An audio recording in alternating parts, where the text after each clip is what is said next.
പലപ്പോഴും നമ്മൾ രോഗികളെ കാണാൻ പോകാറുണ്ട് അല്ലേ? രോഗസന്ദർശനം നടത്തുമ്പോൾ ആ സന്ദർശനം നടത്തുന്നവർ ശ്രദ്ധിക്കേണ്ട കാര്യങ്ങൾ എന്തൊക്കെയാണ്? രോഗിയെ കാണാൻ പോകുമ്പോൾ നമ്മൾ ശ്രദ്ധിക്കേണ്ട കാര്യങ്ങൾ എന്തൊക്കെയാണ്? ഏതൊക്കെ രോഗിയാണ് നാം കാണാൻ പോകേണ്ടത്? കാണാൻ പോകാൻ പാടില്ലാത്ത രോഗങ്ങൾ ഏതൊക്കെയാണ്? അതോടൊപ്പം ആ രോഗിയെ കാണുമ്പോൾ, അല്ലെങ്കിൽ ഏതെങ്കിലും ഒരു രോഗിയെ വീട്ടിൽ വെച്ചാകട്ടെ, വഴിയിൽ വെച്ചാകട്ടെ, എവിടെയെങ്കിലും വെച്ച് രോഗിയെയോ ഏതെങ്കിലും മുസീബത്ത് ബാധിച്ചവരെയോ പ്രശ്നം ബാധിച്ചവരെയോ കാണുമ്പോൾ ഈ പറയുന്ന ദുആ നിങ്ങൾ ഒരു വട്ടം ചൊല്ലിയാൽ മരിക്കുന്നത് വരെ ആ രോഗമോ ആ ബുദ്ധിമുട്ടോ നിങ്ങൾക്ക് അള്ളാഹു തരില്ല എന്ന് നബി തങ്ങൾ പറഞ്ഞ അത്ഭുതത്തിന്റെ ഒരു ദുആയും കൂടി ഇൻഷാ അല്ലാഹ് ഇന്ന് നമ്മൾ പഠിക്കുന്നു. അള്ളാഹു പഠിക്കുവാനും പകർത്തുവാനും ജീവിതത്തിൽ പ്രാവർത്തികമാക്കുവാനും തൗഫീഖ് നസീബാക്കി തന്ന് അനുഗ്രഹിക്കുമാറാകട്ടെ. അസ്സലാമു അലൈക്കും റഹ്മത്തുള്ളാഹി തആല വബറകാതുഹു. റാഹത്തല്ലേ? അള്ളാഹ് അനുഗ്രഹിക്കുമാറാകട്ടെ. അൽഹംദുലില്ലാഹ്. കുറഞ്ഞ സമയത്തിൽ കൂടുതൽ അറിവ് എന്ന മനോഹരമായ ആശയവുമായി നിങ്ങളിലൂടെ ഈ വോയിസ് ഓഫ് ഷഫീഖ് ബദരി എന്ന ചാനൽ സഞ്ചരിക്കുകയാണ്. ചേർത്തു പിടിച്ചവർ, മറ്റുള്ളവരിലേക്ക് എത്തിച്ചു കൊടുക്കുന്നവർ, ഖൽബ് നിറച്ച് ദുആ ചെയ്യുന്നവർ എല്ലാവർക്കും അർഹമായ പ്രതിഫലം അള്ളാഹു തന്ന് അനുഗ്രഹിക്കുമാറാകട്ടെ. സഹോദരങ്ങളെ, സഹോദരിമാരെ, അള്ളാഹു നമ്മുടെ ജീവിതത്തിൽ തന്ന ഏറ്റവും വലിയ അനുഗ്രഹം ഏതാണ് അനുഗ്രഹം? നമ്മുടെ ആയുസ്സും ആരോഗ്യവും ആഫിയത്തൊക്കെയാണ്. എത്രയോ രോഗികൾ നമുക്കിടയിലുണ്ട്. രോഗം അത് അള്ളാഹു തരുന്ന ഒരു പരീക്ഷണമാണ്. സ്വർഗത്തിലേക്കുള്ള ചവിട്ടുപടിയുമാണ് രോഗമെന്ന് അള്ളാഹുവിന്റെ പ്രവാചകൻ നബിയുനാ മുഹമ്മദ് മുസ്തഫ സ്വല്ലല്ലാഹു അലൈഹി വസല്ലം. ഒരാൾക്ക് അള്ളാഹു സ്വർഗം കൊടുക്കാൻ ഉദ്ദേശിച്ചാൽ അവന്റെ അമലുകൾ ആ സ്വർഗത്തിലേക്ക് പര്യാപ്തമാകുന്നില്ല എങ്കിൽ പരീക്ഷണങ്ങൾ രോഗങ്ങളായി, ബുദ്ധിമുട്ടുകളായി, പ്രയാസങ്ങളായി അവനെ അള്ളാഹു കാർന്ന് തിന്നുകൊണ്ട് സ്വർഗം അള്ളാഹു അവൻ ഔദാര്യമായി കൊടുക്കുമെന്ന് ആരംഭപ്പൂവായ നബിയുനാ മുഹമ്മദ് മുസ്തഫ സ്വല്ലല്ലാഹു അലൈഹി വസല്ലം. കുറഞ്ഞ സമയം കൊണ്ട് ഇൻഷാ അല്ലാഹ് രോഗസന്ദർശനം നടത്തുമ്പോൾ നാം ശ്രദ്ധിക്കേണ്ട ചില പ്രധാനപ്പെട്ട കാര്യങ്ങളും പറഞ്ഞ് ഒരു അത്ഭുതത്തിന്റെ ദുആയും കൂടി ഇന്ന് നമ്മൾ പഠിക്കുകയാണ്. അള്ളാഹു മനസ്സിലാക്കാൻ വലിയ തൗഫീഖ് നസീബാക്കി തന്ന അനുഗ്രഹിക്കുമാറാകട്ടെ. രോഗസന്ദർശനം നടത്തൽ പ്രത്യേകം സുന്നത്താണ്. വേഗം പറഞ്ഞു, ഒരു 14 കാര്യങ്ങളുണ്ട്. ഒന്ന്, രോഗികളെ കാണൽ അത് സുന്നത്താണ്. ശത്രുക്കളായാൽ പോലും രോഗികളെ കാണൽ സുന്നത്താണെന്ന് നബിയുനാ റസൂലുള്ളാഹി സ്വല്ലല്ലാഹു അലൈഹി വസല്ലം. ഞാൻ വിശദീകരിക്കുന്നില്ല, കാരണം സമയം വളരെ കുറവ്. ഒരുപാട് കാര്യങ്ങൾ പറയാനുണ്ട്. വലിച്ചു നീട്ടി വിശദീകരിച്ച് നിങ്ങളെ വിലപ്പെട്ട സമയം ഞാൻ കളയുന്നില്ല. അതുകൊണ്ട് നമ്മുടെ ആശയം തന്നെ കുറഞ്ഞ സമയത്തിൽ കൂടുതൽ അറിവ് എന്നാണ്. അതുകൊണ്ട് വിശദീകരിക്കുന്നില്ല. ഒന്നാമത്, രോഗസന്ദർശനം നടത്തൽ സുന്നത്താണ്. ശത്രുക്കളാണെങ്കിൽ പോലും ആ രോഗിയെ പോയി കാണൽ സുന്നത്താണെന്ന് നബിയുനാ റസൂലുള്ളാഹി സ്വല്ലല്ലാഹു അലൈഹി വസല്ലം. ഏത് രോഗിയാണ് കാണേണ്ടത്? അതാണ് പ്രശ്നം. രണ്ടാമത്തേത് അങ്ങനെയാണ്. അപ്പൊ രോഗം നടത്തൽ സുന്നത്താണ്, രോഗസന്ദർശനം നടത്തൽ സുന്നത്താണ്. പക്ഷേ ആ രോഗസന്ദർശനം നടത്തുമ്പോൾ ഏത് രോഗിയാണ് കാണേണ്ടത്? അള്ളാഹുവിന്റെ റസൂൽ സ്വല്ലല്ലാഹു അലൈഹി വസല്ലമ തങ്ങൾ പറഞ്ഞു, മഹാരഥന്മാർ പറയുന്നു, ജുമുഅ നമസ്കാരം ഒഴിവാക്കാൻ കാരണമായ രോഗങ്ങൾ. പല്ലുവേദന, രോഗാട്ട് പല്ലെടുത്തിട്ടൊന്നിരിക്കാണ്, അത് ജുമാ നിസ്കാരം ഒഴിവാക്കാൻ പറ്റുന്ന കാരണമല്ല. ആ രോഗിയെ കാണാൻ പോകലും സുന്നത്തില്ല. പ്രത്യേകം ശ്രദ്ധിക്കണം. ഒരു തലവേദനയാണ്, ജുമാ മുടക്കാൻ കാരണമില്ല. ക്യാൻസർ രോഗിയാണ്, എഴുന്നേക്കാൻ കഴിയുന്നില്ല, പള്ളിയിലേക്ക് നടന്നു പോകാൻ കഴിയുന്നില്ല, നിസ്കരിക്കാൻ പോണ്ട. മൂത്രത്തിന് ട്യൂബ് ഇട്ടിരിക്കണം, നഊദു ബില്ലാ, അള്ളാഹു നമ്മളെ കാക്കട്ടെ. ഇട്ടിരിക്കുകയാണ്, ജുമയ്ക്ക് പോകാൻ കഴിയൂല. ആ രോഗിയെ കാണാൻ പോകാം. ഒരു ഓപ്പറേഷൻ കഴിഞ്ഞു വന്നു, ജുമയ്ക്ക് പോകാൻ കഴിയില്ല. എന്ത് ചെയ്യുക? ആ രോഗിയെ കാണാൻ പോകാം. അപ്പൊ ഇത്ര മനസ്സിലാക്കിയാൽ മതി. രോഗസന്ദർശനം നടത്തൽ സുന്നത്താണ്. ശത്രുവിനെ ആണെങ്കിൽ പോലും പോയി കാണൽ സുന്നത്താണ്. 2, ജുമഅയ്ക്ക് പോകാൻ കഴിയാത്ത, ജുമഅ മുടക്കാൻ കഴിയുന്ന രോഗം എന്താണോ അങ്ങനെയുള്ള രോഗികളെയാണ് പോയി കാണൽ സുന്നത്ത്. ഓക്കെ, 2 ആയില്ലേ? മൂന്നാമത്തത്, ഇനി എന്നാണ് പോകേണ്ടത്? പോകൽ പ്രത്യേക സുന്നത്തുള്ള ദിവസങ്ങളുണ്ടോ? ഉണ്ട്.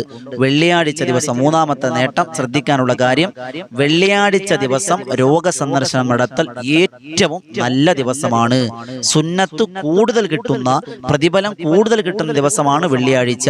ജുമയ്ക്ക് മുമ്പാകട്ടെ, ജുമയ്ക്ക് ശേഷമാകട്ടെ എന്ത് ചെയ്യുക? രോഗസന്ദർശനം നടത്തൽ പ്രത്യേകം സുന്നത്താണ്. ഇനി 4ാമത് നാം ശ്രദ്ധിക്കാനുള്ള കാര്യം, അധിക സമയം രോഗിയുടെ അടുത്ത് പോയി ഇരിക്കാൻ പാടില്ല. രോഗിയുടെ അടുത്ത് അധിക സമയം പോയി ഇരിക്കാൻ പാടില്ല. നമ്മൾ രാവിലെ അങ്ങ് പോകും, അല്ലെങ്കിൽ ഉച്ചയ്ക്ക് നമ്മൾ പോകും, ജോലിയൊക്കെ ഒതുങ്ങി ഭക്ഷണമൊക്കെ കഴിച്ച് നമ്മൾ എന്ത് ചെയ്യും? നേരെ രോഗിയുടെ അടുത്ത് പോയിരുന്ന അവിടെ ഇരുന്ന് അങ്ങ് വർത്താനം പറഞ്ഞ് മഗ്‌രിബ് ആകുമ്പോഴാണ് മടങ്ങി വരുള്ളൂ. അന്നത്തെ അസ്ർ ഖത്തം ഹോഗയ.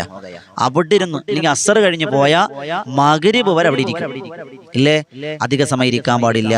അത് സുന്നത്തിനെതിരാണ്, നല്ലതിനെതിരാണെന്ന് നബിയുനാ റസൂലുള്ളാഹി സ്വല്ലല്ലാഹു അലൈഹി വസല്ലം. 5ാമത്തെ കാര്യം, ആ രോഗിയോട് പ്രതിഫലത്തെ കുറിച്ച് പറയണം. പ്രതിഫലത്തെക്കുറിച്ച് പറയണം. അതെ, അയ്യൂബ് നബി അലൈഹി സ്വലാത്തു വസ്സലാം ചരിത്രം അറിയില്ലേ? ക്ഷമിക്കണ്ട കേട്ടോ, സമാധാനപ്പെട്, ക്ഷമിക്കണം. ആ രോഗിയോട് ആ രോഗത്തിന്റെ പ്രതിഫല രോഗങ്ങൾ വരുന്നത് സ്വർഗം കിട്ടാനാ. നമ്മളെ കണ്ട അള്ളാഹുവെ സ്വർഗം കിട്ടുമെന്നല്ല, നിങ്ങൾക്ക് രോഗമുണ്ടോ? അള്ളാഹ് സ്വർഗം തന്നതിന് അടയാളമാണ്, അള്ളാഹ് ഇഷ്ടപ്പെട്ടതിന്റെ അടയാളമാണ് എന്നവർ പറഞ്ഞ് സമാധാനിപ്പിക്കണം. ആറാമത്തത് ക്ഷമയുടെ പ്രതിഫലം പറഞ്ഞു കൊടുക്കണം. നമ്മൾ ക്ഷമിക്കണം, കുറ്റം ലാ തഖ്നതു മിർ റഹ്മത്തില്ല. അള്ളാഹിനെ കുറിച്ച് നിരാശനാകണ്ട, അള്ളാഹു എന്തോ ഒരു ഖൈർ ഉദ്ദേശിച്ചിട്ടുണ്ട്, അതാണ് നിങ്ങൾക്ക് തന്നിട്ടുള്ളത്. ഉറപ്പാണ്, നിങ്ങൾ ക്ഷമിക്ക്. അയ്യൂബ് നബി അലൈഹി സ്വലാത്തു വസ്സലാം ക്ഷമിച്ചില്ലേ? ആ അയ്യൂബ് നബിയോടൊപ്പം സ്വർഗമാണ്. രോഗികൾ ക്ഷമിച്ചാലെന്ന് നബിയുനാ റസൂലുള്ളാഹി സ്വല്ലല്ലാഹു അലൈഹി വസല്ലം എന്ന് അവരോട് പറയണമെന്ന് നബിയുനാ റസൂലുള്ളാഹി സ്വല്ലല്ലാഹു അലൈഹി വസല്ലം. ഏഴാമത് ശ്രദ്ധിക്കാനുള്ള കാര്യം, അവരെ വേദനിപ്പിക്കാതെ ആഗ്രഹങ്ങൾ കൊടുക്കണം എന്ന് പറഞ്ഞാൽ, ആഗ്രഹിപ്പിക്കണമെന്ന് പറഞ്ഞാൽ ആപ്പിൾ എടുത്ത് വെച്ചിട്ട് വേണോ തരൂലട്ടോ, വേണോ തരൂലട്ടോ, അതല്ല. പിന്നെയോ വേദനിപ്പിക്കണം എന്ന് പറഞ്ഞാൽ നമ്മൾ ചെന്നിരിക്കാണ്, ഒരു സർജറി കഴിഞ്ഞു അല്ലെങ്കിൽ ഒരു അറ്റാക്ക് കഴിഞ്ഞു, അങ്ങനെ കഴിഞ്ഞു വന്നിരിക്കുന്ന ഒരാളിനോട്, എൻ്റെ ആയിഷ, എൻ്റെ മാമിക്ക് ഇതായിരുന്നു ഈ പ്രശ്നം, ഒരു കുഴപ്പമില്ലായിരുന്നു, ഓപ്പറേഷനൊക്കെ സക്സസ്, വന്ന് 3ന്റെ അന്ന് മരണപ്പെട്ടു പോയി. അല്ലാ, ഡോക്ടർ ഒരു കുഴപ്പമില്ല എന്ന് പറഞ്ഞതാ, 3ന്റെ അന്ന് മരണപ്പെട്ടു. രോഗിയോട് പറയാൻ പാടില്ല, പ്രതീക്ഷ കൊടുക്കണം. ഒരു കുഴപ്പമില്ലാന്നേ, ഇതിനേക്കാളും ഒരു ബ്ലോക്ക് നിങ്ങൾക്കുള്ളൂ, 3 ബ്ലോക്ക് ഉണ്ടായിരുന്നു എൻ്റെ മാമിക്ക് അല്ലെങ്കിൽ എൻ്റെ മാമാക്ക്, ഒരു കുഴപ്പമില്ല, ഇപ്പോഴും പയറ് പോലെ നടക്കണം. പ്രതീക്ഷ കൊടുക്കണം. അത് സുന്നത്താണെന്ന് നബിയുനാ റസൂലുള്ളാഹി സ്വല്ലല്ലാഹു അലൈഹി വസല്ലം. അതുപോലെ 8ാമത്തത് നബി തങ്ങൾ പറഞ്ഞു, അവരെ കൊണ്ട് പ്രാർത്ഥിപ്പിക്കണം. നമ്മൾ പറയണം, അതെ എനിക്ക് വേണ്ടി ദ്വാരക്കണൂട്ടാ, ഞാൻ നിങ്ങൾക്ക് വേണ്ടി ദ്വാരക്കാം, പക്ഷെ നിങ്ങൾ എനിക്ക് വേണ്ടി ദ്വാരക്കണം. നിങ്ങളുടെ ദുആ അല്ലാഹ് ഇജാബത്തുണ്ട്, രോഗിയുടെ ദുആ അല്ലാഹ് സ്വീകരിക്കുന്നതാണ്. അതുകൊണ്ട് എനിക്ക് വേണ്ടി നിങ്ങൾ ദ്വാരക്കണം. എനിക്ക് കുറച്ച് ബുദ്ധിമുട്ടുകളുണ്ട്, പ്രയാസങ്ങളുണ്ട്, രോഗങ്ങളുണ്ട്, അതൊക്കെ നിങ്ങൾ ദ്വാരക്കണം. മഹാനായ അബ്ദുല്ലാഹ് ബിൻ സഹിൽ റളിയല്ലാഹു തആല അൻഹു രോഗി എവിടെയുണ്ട് എന്ന് അന്വേഷിച്ച് നടക്കുമായിരുന്നു. എന്തേ കാരണം എന്നറിയോ?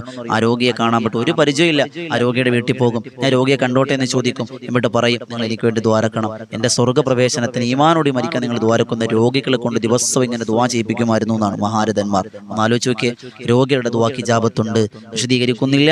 9ാമത്തത് അള്ളാഹിന്റെ റസൂൽ സല്ലല്ലാഹു അലൈഹി വസല്ലം തങ്ങൾ പറഞ്ഞു, നമ്മൾ രാവിലെ സുബഹി കഴിഞ്ഞ് നമ്മൾ രോഗിയെ കാണാൻ പോയാൽ വൈകുന്നേരം വരെ 70,000 മലക്ക് നമുക്ക് വേണ്ടി ശുപാർശ ചെയ്യും. ഇനി മഗ്രിബിന്റെ സമയത്താണ് നമ്മൾ പോയാൽ സുബഹി വരെ 70,000 മലക്ക് നമുക്ക് വേണ്ടി പ്രാർത്ഥിക്കും, ഷഫാഅത്ത് ചെയ്യുമെന്ന് നബിയുനാ റസൂലുള്ളാഹി സ്വല്ലല്ലാഹു അലൈഹി വസല്ലം. 10ാമത്തത്, നമ്മൾ വീട്ടിൽ നിന്ന് ഇറങ്ങിയാൽ, രോഗിയെ കാണണമെന്ന നിയ്യത്തോടു കൂടി ഇറങ്ങിയാൽ റഹ്മത്തിന്റെ മലക്ക് നമ്മളെ പൊതിയും, നമ്മുടെ വലയം ചെയ്യും, നമുക്ക് വേണ്ടി ദുആ ചെയ്യും, നമ്മുടെ സലാമത്തിന് വേണ്ടി നമുക്ക് അല്ലാഹുവിനോട് പ്രാർത്ഥിക്കുമെന്ന് നബിയുനാ റസൂലുള്ളാഹി സ്വല്ലല്ലാഹു അലൈഹി വസല്ലം. മാത്രമല്ല, ആ രോഗ സന്ദർശനത്തിന് വേണ്ടി പോകുന്നവന് നാളെ സ്വർഗത്തിൽ 2 വരി കാരക്ക മരങ്ങളെ അല്ലാഹു നടുമെന്നാണ്. സ്വർഗത്തിൽ പോകുമെന്ന് ഉറപ്പില്ല, എന്നാൽ സ്വർഗത്തിൽ 2 വരി കാരക്ക മരങ്ങളെ അല്ലാഹു നടുകയാണ്. 12ാമത്തെ നബി തങ്ങൾ പറഞ്ഞു, ഒരാൾ രോഗിയായിട്ട് പോയാൽ, ഒരാൾ രോഗിയായി കാണാൻ ഒളുവോട് കൂടി പോയാൽ, രോഗിയായിട്ടെന്നല്ല ഒളുവോട് കൂടി പോയാൽ, വീട്ടിൽ നിന്ന് ഇറങ്ങിയാണ്, ളുഹർ നിസ്കാരം കഴിഞ്ഞു, ആ ഒളു നമ്മുടെ ശരീരത്തിലുണ്ട്, ആ ഒളുവോട് കൂടി രോഗിയെ കാണാൻ പോയാൽ നബി തങ്ങൾ പറയുന്നു, അവന് നരകം നിഷിദ്ധമാണ്, നരകത്തിന്റെ ചൂട് പോലും ഏൽക്കേണ്ടി വരൂലെന്നാണ്. എന്ത് പ്രതിഫലം! എന്തായാലും നമ്മുടെ മാമി രോഗിയാണ്, ആശുപത്രി പോയിട്ട് വന്നു, സർജറി കഴിഞ്ഞിട്ട് കാണാൻ പോകുന്നു. ഉമ്മമാരെ, ഒളുവോടുകൂടി പോ, നരകം ഹറാമാണ്. കാണല് ഹലാലുള്ളവരെ കാണാൻ പറ്റുള്ളൂ. അത് തുടക്കത്തിലെ ഞാൻ പറയാൻ വിട്ടുപോയതാണ്. ഹറാമുള്ളവരെ കാണാൻ, രോഗിയാണെങ്കിലും കാണാൻ പോകാൻ പാടില്ല. കാണൽ ഹറാമുള്ളവരെ കാണാൻ പാടില്ല, മഹറമായ ആളെ കാണാൻ പോകാൻ പാടില്ല, പ്രത്യേകം ശ്രദ്ധിക്കണം. പക്ഷെ രോഗ സന്ദർശനത്തിന് ഒളുവോട് കൂടി പോകൽ നരകം ഹറാമാണ്. 13ാമത്തെ നബി തങ്ങൾ പറഞ്ഞു, പോകുന്ന വഴി, വീട്ടിൽ നിന്ന് ഇറങ്ങി ആ വീട് എത്തുന്നത് വരെ നമ്മൾ നടക്കുന്ന വഴി, അത് പഞ്ചായത്ത് റോഡാകാം, അല്ലെങ്കിൽ പ്രൈവറ്റ് വഴിയാകാം, ഹൈവേ ആകാം, ഏതായാലും പക്ഷെ നടക്കുന്ന നിങ്ങൾ ആ റോഡാണെങ്കിലും അള്ളാഹു എഴുതുന്നത് സ്വർഗത്തിലൂടെ നടക്കുന്നതിന് തുല്യമായി അള്ളാഹു രേഖപ്പെടുത്തുമെന്ന് നബിയുനാ റസൂലുള്ളാഹി സ്വല്ലല്ലാഹു അലൈഹി വസല്ലം. 14ാമത്തെ നബി തങ്ങൾ പറഞ്ഞു, അർശിന്റെ തണൽ അള്ളാഹു കൊടുക്കും. ഇതാണ് രോഗ സന്ദർശന പ്രധാനപ്പെട്ട കാര്യങ്ങൾ ഞാൻ പറഞ്ഞിട്ടുള്ളൂ. അധിക സമയം ഇരിക്കരുത്, വെള്ളിയാഴ്ച പോകണം, അതുപോലെ അവർക്ക് പ്രതീക്ഷ കൊടുക്കണം, ദുആ ചെയ്യിപ്പിക്കണം, അങ്ങനെ തുടങ്ങിയ പ്രധാനപ്പെട്ട കാര്യം. ഒരു കാര്യം കൂടി പറഞ്ഞ് അവസാനിപ്പിക്കുകയാണ്. ഒരു രോഗിയുടെ അടുത്ത് ചെല്ലുകയാണ്. ഒരു രോഗിയുടെ അടുത്ത് ചെന്ന് രോഗിയെ കാണുമ്പോൾ അവർ കേൾക്കാതെ നമ്മുടെ മനസ്സിൽ കൽബിൽ തട്ടി ഈ പറയാൻ പോകുന്ന ദുആ നിങ്ങൾ ചൊല്ലിയാൽ, റെയിൽവേ സ്റ്റേഷനിൽ ചെല്ലുമ്പോൾ ഒരു രോഗിയെ നമ്മൾ കണ്ടു, ശരീരമൊക്കെ വെള്ളപ്പാണ്ട് പിടിച്ച് കുഷ്ഠം ബാധിച്ച്, വല്ലാതെ കാണുമ്പോൾ തന്നെ മനസ്സ് വല്ലാതെ വെറുപ്പ് തോന്നുന്ന, ബുദ്ധിമുട്ടാകുന്ന ഒരു രോഗിയെ നമ്മൾ കണ്ടു. ആ രോഗിയെ നമ്മൾ കണ്ടു ഉടനെ നമ്മൾ ഈ ദുആ നമ്മൾ ചൊല്ലിയാൽ, ഒരു മുസീബത്ത് ബാധിച്ചവൻ, ഒരു അപകടം കണ്ടു, ഒരു വാഹന ആക്സിഡന്റ് കണ്ടു, ഉടനെ ഈ ദുആ നമ്മൾ ചൊല്ലിയാൽ അള്ളാഹുവിന്റെ റസൂല് പറയുന്നു ആ മുസീബത്ത് അവൻ ഒരിക്കലും അള്ളാഹ് കൊടുക്കൂല എന്ന് നബിയുനാ റസൂലുള്ളാഹി സ്വല്ലല്ലാഹു അലൈഹി വസല്ലം. ഏതാണ് ആ ദുആ? അതാണ് സ്ക്രീനിൽ കാണുന്നത്. ചൊല്ലിക്കോളിൻ. അൽഹംദുലില്ലാഹില്ലദി ആഫാനി മിമ്മബ്തലാക ബിഹി വഫല്ലലനി അലാ കസീരിൻ മിമ്മൻ ഖലഖ തഫ്ലീല. ഒന്നുകൂടി കേട്ടോ. അൽഹംദുലില്ലാഹില്ലദി ആഫാനി മിമ്മബ്തലാക ബിഹി വഫല്ലലനി അലാ കസീരിൻ മിമ്മൻ ഖലഖ തഫ്ലീല. എന്താണ് അർത്ഥം? അൽഹംദുലില്ലാഹില്ലദി, അല്ലാഹു നിനക്കാണ് സർവസ്തുതിയും, ആഫാനി നീ എന്നെ ആഫിയത്തിലാക്കി, മിമ്മബ്തലാക ബിഹി നീ ഏതിനെ കൊണ്ടാണോ പരീക്ഷിച്ചത് ആ പരീക്ഷണത്തെ കൊണ്ട് നീ എന്നെ രക്ഷപ്പെടുത്തിയില്ലേ അല്ലാഹ്, വഫല്ലലനി നീ എന്നെ ശ്രേഷ്ഠവാനാക്കി, അലാ കസീരിൻ മിമ്മൻ ഖലഖ തഫ്ലീല എത്രയോ ആളുകൾ ആ രോഗം കൊണ്ട് ബുദ്ധിമുട്ടുന്നുണ്ട്, അതിൽ നിന്നെല്ലാം നീ എന്നെ രക്ഷപ്പെടുത്തിയില്ലേ അല്ലാഹ്. അങ്ങനെയുള്ള നിനക്ക് സർവസ്തുതിയും എന്നർത്ഥം വരുന്ന ഈ ദുആ നിങ്ങൾ ചൊല്ലിയാൽ ഉറപ്പായും ആ രോഗം കൊണ്ട് അള്ളാഹു നിങ്ങളെ പരീക്ഷിക്കൂല. ഉമ്മ ബസ് സ്റ്റാൻഡിൽ പോകുമ്പോൾ എത്രയോ രോഗികളെ കാണുന്നു, വെയിറ്റ് ഷെഡിൽ എത്രയോ രോഗികളെ കാണുന്നു, ഹോസ്പിറ്റലിൽ പോകുന്ന രോഗികളെ കാണുന്നു. ഈ ദുആ നിങ്ങൾ പഠിച്ചു വെക്കണേ. ആ രോഗം നിങ്ങൾക്ക് തരൂല. ഒരു ക്യാൻസർ പേഷ്യന്റിനെ കാണാൻ പോവാണ്, ഈ ദുആ അവർ കേൾക്കാതെ ഒന്ന് ചൊല്ലിക്കോളിൻ. അൽഹംദുലില്ലാഹില്ലദി ആഫാനി മിമ്മബ്തലാക ബിഹി വഫല്ലലനി അലാ കസീരിൻ മിമ്മൻ ഖലഖ തഫ്ലീല എന്ന് ഖൽബിൽ തട്ടി ചൊല്ലിയ ഉമ്മ ആ രോഗം നമുക്ക് വരൂല. പാപ്പമാരെ ആ രോഗം വരൂല. അള്ളാഹു നമുക്കാക്കട്ടെ. രോഗം വലിയ സ്വർഗത്തിന് കാരണമൊക്കെയാണ്, പക്ഷെ പരീക്ഷണങ്ങൾ നമുക്ക് പലപ്പോഴും പതറിപ്പോകാറുണ്ട്. അയ്യൂബ് നബി ക്ഷമിച്ചതുപോലെ നമുക്ക് പലപ്പോഴും ക്ഷമിക്കാൻ കഴിയൂല. ഈമാൻ പതറിപ്പോകും രോഗങ്ങൾ കൊണ്ട് ബുദ്ധിമുട്ടിയാൽ. അതുകൊണ്ട് ഈ ദുആ ഉറപ്പായും പഠിച്ചു വെക്കണം. ഈ രോഗം കാണുമ്പോൾ ഈ ദുആ, മുസീബത്ത് കാണുമ്പോൾ ഈ ദുആ, കടങ്ങൾ കൊണ്ട് വലഞ്ഞവനെ കാണുമ്പോൾ ഈ ദുആ, അതൊന്നും അള്ളാഹു നിങ്ങൾക്ക് തരൂല. ഈ ദുആയുടെ ബറക്കത്താണ്. അൽഹംദുലില്ലാ. ഇതൊരു സമ്മാനപ്പൊതിയായി ചേർത്ത് വെച്ചോളിൻ, മരണം വരെ ചേർത്ത് പിടിച്ചോളിൻ. അള്ളാഹു സ്വീകരിക്കുമാറാകട്ടെ. അൽഹംദുലില്ലാ. ഈ കേട്ട കാര്യങ്ങൾ ജീവിതത്തിൽ പകർത്താൻ തൗഫീഖ് തന്നെ അനുഗ്രഹിക്കുമാറാകട്ടെ. ആരൊക്കെ രോഗികളുണ്ടോ എല്ലാവർക്കും ശിഫ കൊടുത്ത് അനുഗ്രഹിക്കുമാറാകട്ടെ. ഈ വോയിസ് ഓഫ് ഷഫീഖ് ബദരി എന്ന ചാനൽ എല്ലാവരും സബ്സ്ക്രൈബ് ചെയ്യുക, മറ്റുള്ളവരിലേക്ക് എത്തിച്ചു കൊടുക്കുക. ഇൻഷാ അല്ലാഹ് ഇതുപോലെ നല്ല നല്ല അറിവുകൾക്കായി ഈ ചാനൽ ഇൻഷാ അല്ലാഹ് നിങ്ങളിലേക്ക് എത്തിക്കും ഓരോ വീഡിയോകൾ. അതിനുവേണ്ടി ചാനൽ സബ്സ്ക്രൈബ് ചെയ്യണം. ഒരുപാട് ആളുകൾ കമന്റിലൂടെ ദുആ വസിയത്ത് അറിയിച്ചിട്ടുണ്ട്. എല്ലാവർക്കും ഖൈറും ബറക്കത്തും അനുഗ്രഹിക്കുമാറാകട്ടെ. അതോടൊപ്പം അൽഹംദുലില്ലാ ഈ വിനീത നേതൃത്വം കൊടുക്കുന്ന ബദറിൻ തീരം ആത്മീയ മജ്ലിസ് അൽഹംദുലില്ലാ ആയിരങ്ങൾ സംഗമിക്കുന്ന തിബ്ബുസ്സലാത്തും അസ്മാഉൽ ഹുസ്നയും അസ്മാഉൽ ബദറും ഹദ്ദാദ് റാത്തീബും മഹാന്മാരുടെ ചരിത്രം പാടിപ്പറയലുകളുമായി 1.5 മണിക്കൂർ ആയിരങ്ങൾ സംഗമിക്കുന്ന ആത്മീയ മജ്ലിസ് ബദറിൻ തീരം ലൈവ് എന്നാണ് ആ ചാനലിന്റെ പേര്. അതിന്റെ ലിങ്ക് താഴെ കൊടുത്തിട്ടുണ്ട്. അതിലൂടെ നിങ്ങൾക്ക് പ്രവേശിക്കാൻ കഴിയും. അതും നിങ്ങൾ സബ്സ്ക്രൈബ് ചെയ്യുക. അല്ലാഹ് സ്വീകരിക്കുമാറാകട്ടെ. അസ്സലാമു അലൈക്കും വറഹ്മത്തുള്ളാഹി തആല വബറകാതുഹു.